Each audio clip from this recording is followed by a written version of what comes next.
sa salitang naging tao na nanirahan sa mundo.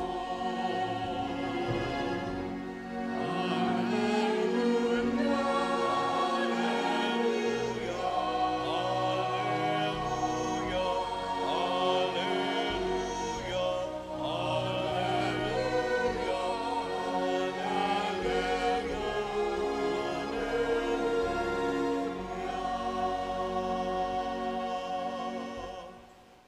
Sumainyo ang Panginoon. At sumaiyo rin. Ang mabuting balita ng Panginoon ayon kay San Juan. Papuri sa iyo, Panginoon.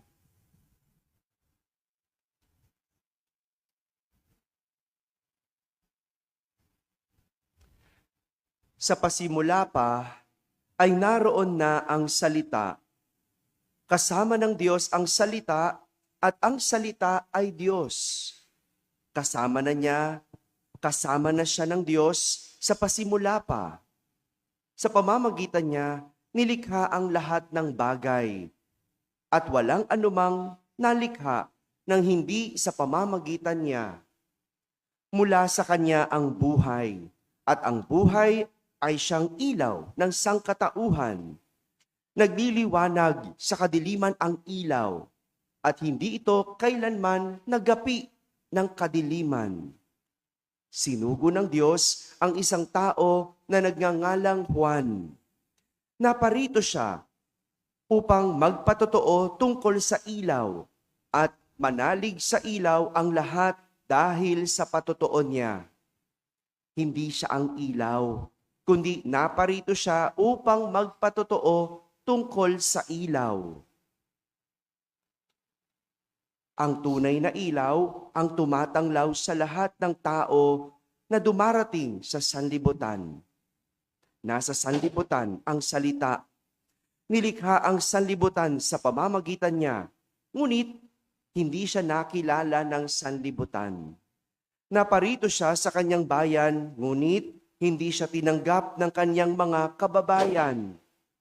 Ngunit ang lahat ng tumanggap at nanalig sa kanya ay pinagkalooban niya ng karapatang maging anak ng Diyos. Sila nga'y naging anak ng Diyos, hindi dahil sa isinilang sila ayon sa kalikasan, ni sa pita ng laman o sa kagagawan ng tao. Ang pagiging anak nila ay buhat sa Diyos. Naging tao ang salita at siya ay nanirahan sa piling natin. Nakita namin ang kanyang kapangyarihan at kadakilaan, puspos ng pag-ibig at katapatan. Tinanggap niya mula sa Ama ang kapangyarihan at kadakilaang ito bilang bugtong na anak. Nagpatotoo si Juan tungkol sa kanya at ganito ang kanyang sigaw. Siya ang tinutukoy ko nang sabihin, ang darating na kasunod ko ay higit sa akin, sapagkat siya na bago pa ako ipanganak.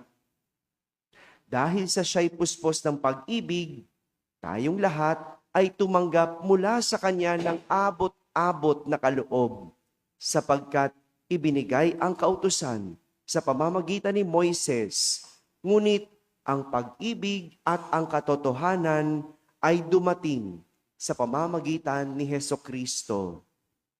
Kailan may walang nakakita sa Diyos, subalit ipinakilala siya ng bugtong na anak. Siya ay Diyos, na lubos na minamahal ng Ama. Mga kapatid, ang mabuting balita ng Panginoon. Pinupuri ka namin, Panginoong Hesukristo. Magsiupo ang lahat at makinig sa homilya. Isang magandang umaga po sa inyong lahat. Salamat sa Diyos at tayo'y nakaraos. Ano po? Huling araw na ng taon. At salamat sa Diyos, narating natin ang araw na ito. Salamat sa Diyos dahil hindi lahat nakarating sa araw na ito. Tama ba? May kilala ba kayo? Meron akong kilala. No? Pero salamat sa Diyos. Salamat sa Diyos. Sa wakas, pinagdiriwang natin ang huling araw ng taon sa awa ng Diyos. At ang gandang pagnilayan ng ating huling araw ng taon tungkol sa simula. Father, ang gulo. Huli pero simula. Hindi ba? Sa mga kwento, para maunawaan ang isang pangyayari, nagbabalik simula. Alam niyo ba yung flashback na tinatawag, di ba? Hindi mo maintindihan kung anong nangyari ngayon, kung hindi mo alam ang nangyari sa simula. Tama? Kahit din sa pag-aaral, kasama ang kasaysayan para maunawaan ang kasalukuyan. At dito tayo dinadala ni San Juan sa pagninilay. Ang balikan ang simula. Ipinapahiwatig ni San Juan na ang simula ay si Jesus. Siya ang salitang nagkatawang tao. Sa pamamagitan ng salita, ang lahat ay nalikha. Kaya tayo may mundo. Kaya tayo may gabi at araw. Kaya may mga hayop. Kaya may mga tao ay dahil nagsimula sa Diyos. Nagsimula sa salita. Ganito kamakapangyarihan ang salita. Ito ay pinagmumulan, pinagsisimulan. Sa pamamagitan ng salita, merong nasisimulan. Kaya't ang salita dapat pinag-iingatan. Dahil pwede itong pagsimulan ng kaguluhan. Sa pamilya, bakit magulo? Kasi may nagsalita. Tama? Imagine niyo, kapag sa pamilya walang nagsasalita, magulo ba? Madalas, no? Dahil sa salita, nagsisimula ang lahat. Pwede naman, maganda rin na dahil sa simula, merong naayos. Dahil sa simula, masaya ang lahat. Dahil sa salita. Kaya ngayong salita, pag-iingatan. Kasi pwede itong pagsimulan. Kung gusto mo ng kasiyahan, kailangan isipin anong dapat sasabihin para maging ito ang simula. Kung gusto mo ng kaguluhan, pwede din naman. Anong iyong sasabihin para ito ang maging simula?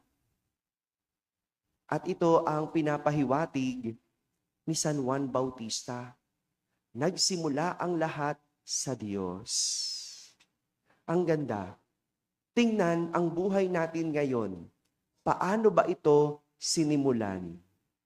Sige nga, balikan nyo last year. Ano ang iyong naging simula? Hello? Father, wala. Kaya wala din. Di ba? Ano aasahan natin? Kung wala nagsimula, walang kasalukuyan. No? Dinadala ko kayo sa pagninilay na yon dahil bukas, ang unang araw. Ngayon pa lang, isipin mo, ano kaya ang aking magiging simula? At balikan mo, pag December 31, 2026 na, yon ang iyong naging simula. Yung bukas. Father, bukas pa naman yun eh. Okay, sige. Isipin mo, ngayon pa lang para maging iyong simula. Pinapakilala sa atin si Juan Bautista. Isang taong nagpahayag ng katotohanan at namuhay sa pagpapatotoo kay Jesus. Si Juan Bautista, pinangaralan niya ang lahat tungkol sa katotohanan ng buhay upang maitama ang lahat ng nabubuhay at kasinungalingan sa buhay. Ngunit marami noon ang hindi nakinig sa kanyang patotoo. Alam ko, ganito rin ang mga magulang, 'di ba? Pag nangangaral, sasabihin nila, nung araw, ganito. Tama ba? Nung panahon namin, ganito. 'Di ba? No? But lagi nyo binabalik yung simula. Tama. Oh. Kaya mga bata, makinig sa matanda. Bakit? Sila na yung nagsimula. Kung ano man sila ngayon, tinatama nila sa inyo ngayon. Ulit, kung ano sila ngayon, tinatama na nila sa inyo ngayon. Kung hindi man naging maganda ang kanilang kasalukuyan, kaya sila nangangaral. Dahil kayo may pag-asa. Pwede pa magsimula. Uy, ha? Pwede magsimula. At magandang pakinggan yon. Ako, ang hilig-hilig kong nakikinig sa matanda para hindi na ako magkamali. Ba't hahayaan ko pang magkamali kung meron namang nagsasabi ng tama? Ba't kailangan ko pang gumawa ng masama? Ay, masama pala yun, no? Minsan naman kasi, di ba, yung naiisip mo, hindi pala maganda, hindi pala mabuti. No? Kung sinabihan ka na, sundin mo na. Yan ang magandang simula. Pero ang Pinoy, ang problema, magaling lang sa simula. Ayan. Pag nasimulan mo na, ipagpatuloy mo. Ipagpatuloy mo. Mamaya, sasayaw ang lahat at magdidebosyon sa mahal na ina. Magandang ito yung simula. Sana hindi lang ito ginagawa dahil December 31. Sana ginagawa ito dahil Sabado, araw ng mahal na ina. Gagawin ko ito sa bagong taon, magdidebosyon ako sa mahal na ina pag Sabado. Hindi naman kailangan sumayaw lagi para magdebosyon sa mahal na ina. Sana simula na ito, ipagpapatuloy ko, magro-rosaryo na ako. Lagi ako magdadasal sa mahal na ina. Sana yun ang magandang simula. Huwag tayong maiwan lang sa tradisyon. Huwag tayong maiwan lang sa mga pisikal na ginagawa natin. Dapat ito ay magsimula sa atin, sa puso natin. Mga kapatid, itong ating magagawa ngayong huling araw ng taon, ang magsimula. Magsimula sa salita. Anong salita? Jesus, ang Diyos. Balikan mo, kung ano ka ngayon, yan ay dahil yan ang sinimulan mo.